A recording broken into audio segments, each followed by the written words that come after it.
yang kami muliakan, sesungguhnya Makkah, Madinah hari demi hari mengalami hal-hal yang aneh-aneh. Makkah, sekitarnya, dan seluruh Arab Saudi dikerubungi oleh serangga-serangga, oleh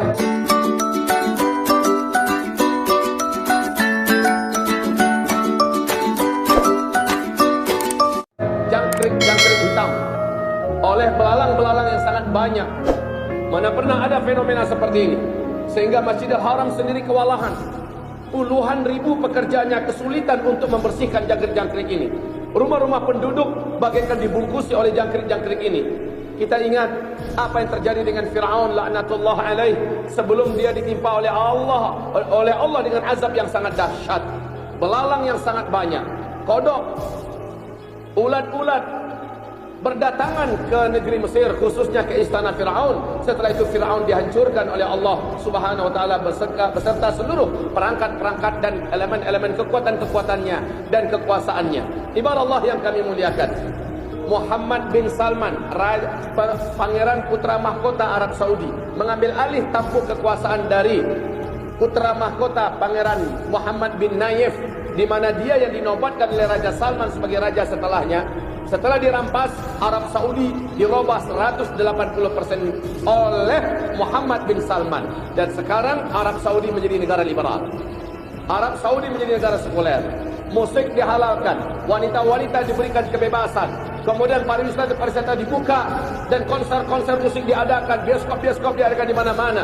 Ulama-ulama ditangkapi, dijebloskan ke dalam penjara-penjara. Siapa yang kritis?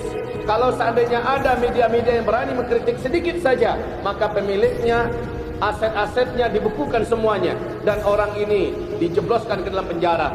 Jamal Khashoggi hidup di Turki, dimutilasi. Dunia mengecam apa yang dilakukan oleh kerajaan Arab Saudi terhadap wartawan senior dunia ini yang berasal dari Arab Saudi, yang kritis terhadap Arab Saudi. Barometer akhir zaman bukan Indonesia, bukan Cina, bukan Asia Tenggara, bukan Afrika, bukan Eropa, bukan Amerika. Barometer akhir zaman adalah Arab Saudi. Di situ ada Mekah dan Madinahnya. Maka semua hadis-hadis yang kita baca tentang akhir zaman bisa kita berkaca di sana. Ibarat Allah yang kami muliakan, Rasul sallallahu alaihi wasallam bersabda, kiamat tidak akan terjadi sampai Sungai Efrat. Sungai Efrat ini satu di antara 3 sungai terbesar di Timur Tengah. Sungai Nil, Sungai Tigris, dan Sungai Efrat. Sungai Efrat ini sumbernya dari Turki, lehernya Suriah, bodinya Irak, dan ujungnya Iran. Nabi berkata, kiamat tidak akan terjadi sampai Sungai Efrat mengering. Bila ia sudah mengering, manusia akan datang ke sana berlomba-lomba karena ditemukan adanya gunung emas yang sangat besar dalam perut bumi Irak yang nanti akan muncul ke permukaan, dan manusia membawa senjata-senjata mereka. Dalam setiap 100 orang lelaki yang berperang di sana dengan senjata-senjata mereka akan mati terbunuh demi perebutan emas itu 99 orang, dan cuma 1 orang yang selamat. Mari kita dengarkan tanggal 12 Februari tahun 2013, New York Times, majalah bergengsi Amerika Serikat, merilis pernyataan resmi milik NASA bahwa peneliti dan ahli-ahli kami telah melihat Sungai Efrat telah susut airnya saat ini, kata mereka tahun itu ya, 2013 Februari, saat ini telah kering dan susut airnya 60%. Menurut para ahli dan pakar kami, air Sungai Efrat ini akan susut 100% tahun 2014. Benar, Maret 2014 sampai hari ini tidak ada satu tetes pun air yang mengalir lagi di Sungai Efrat di Irak. Dan yang mengejutkan, sebelum George Walker Bush atau George Bush diganti oleh Barack Obama, sebelum beliau diganti, George Bush berpidato. Pidato ini di depan Gedung Putih masih ada di YouTube. Apa kata George Bush? Satelit kita telah menangkap ada potensi emas yang sangat besar dalam perut bumi Irak. Amerika Serikat selaku polisi dunia akan memastikan emas ini aman dari tangan para penjahat-penjahat yang tidak bertanggung jawab. Apa yang dikatakan oleh George Bush?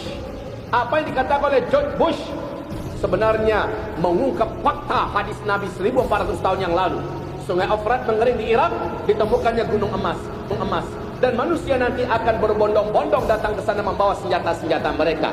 April 2014, Barack Obama tidak jadi menarik 135.000 pasukan daratnya yang menyebar di seluruh negara-negara Teluk. Tidak jadi ditarik ke Amerika.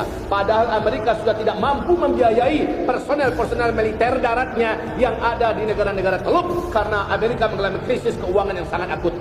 Tapi dipaksakan untuk ngetem di sana. Bahkan Donald Trump memastikan ditambah lagi pasukan-pasukan menuju ke negeri Timur Tengah, khususnya ke Irak, dengan alasan memerangi ISIS dan lain-lainnya. Padahal Rusia bukannya tidak tahu, Cina bukannya tidak tahu bahwa Amerika sedang mempersiapkan jumlah gelombang pasukan yang besar untuk memperebutkan gunung emas yang ada dalam pribumi Irak saat ini. Ibarat Allah yang kami muliakan, apa yang digambarkan Nabi Muhammad tentang hadis-hadis akhir zaman, kita yang menyaksikannya. Rasulullah SAW berkata, apabila kalian menyaksikan, kalian sudah mengikuti Yahudi dan Nasrani sejengkal demi sejengkal, sehasta demi sehasta, sehingga walaupun mereka melakukan hal-hal yang tidak masuk akal, kalian ikut-ikutan melakukannya. Hatta walau dakhalu juhra dabbin tabi'tumuh, sekalipun mereka Yahudi dan Nasrani ini memasuki lubang-lubang biawak, kalian akan ikut-ikutan memasukinya. Nggak pakai akal. Maka apa yang digambarkan Rasulullah sekarang terjadi khususnya di Arab Saudi, sebagai negeri yang terkenal sebagai benteng Islam, benteng yang sangat memelihara norma-norma Islam. Sekarang Arab Saudi betul-betul sudah bablas kaum muslimin. Ibarat Allah yang kami muliakan, Nabi bersabda dalam hadis sahih Imam Muslim, diceritakan oleh Umar bin Khattab ketika malaikat Jibril menjelma menjadi manusia dan bertanya kepada Nabi Muhammad, mata sa'ah, kapan kiamat? Nabi berkata, saya tidak tahu. Mungkin yang bertanya lebih tahu. Ternyata malaikat Jibril juga tidak tahu. Lalu malaikat Jibril bertanya kepada Nabi Muhammad, akhbirni an amaratiha, tanda-tandanya. Maka Nabi berkata, kalau kamu mau tahu tanda-tandanya, saya spesialisnya. Dengar baik-baik. Antalidal amatu rabataha wa antaral hufatal uratal alata ri'asha yatatawaluna fil bunyan. Kalau engkau sudah menemukan suatu zaman, orang yang hidup pada zaman itu sebelumnya mereka kere-kere, miskin-miskin, mereka hanya pengembala ternak, mereka tidak beralas kaki saking miskinnya, tidak bisa beli sendal dan terompah.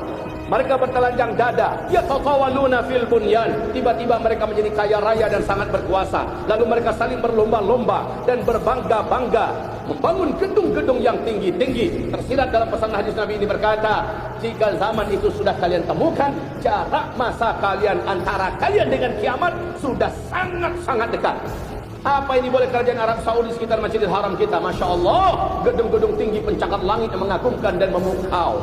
Lihat Madinah Al-Munawwarah, Masjid Nabawi yang begitu agung, sudah bagaikan tenggelam dikelilingi hotel-hotel bintang 5 yang mewah-mewah, tinggi-tinggi dan besar-besar. Ibu kota Riyadh, ketika Raja Abdullah masih hidup, Pangeran Salman diangkat menjadi gubernur, memimpin ibu kota Riyadh. Oleh Pangeran Salman, ibu kota Riyadh disulap menjadi kota metropolitan ala Eropa, bahkan mengalahkan kota-kota besar Eropa.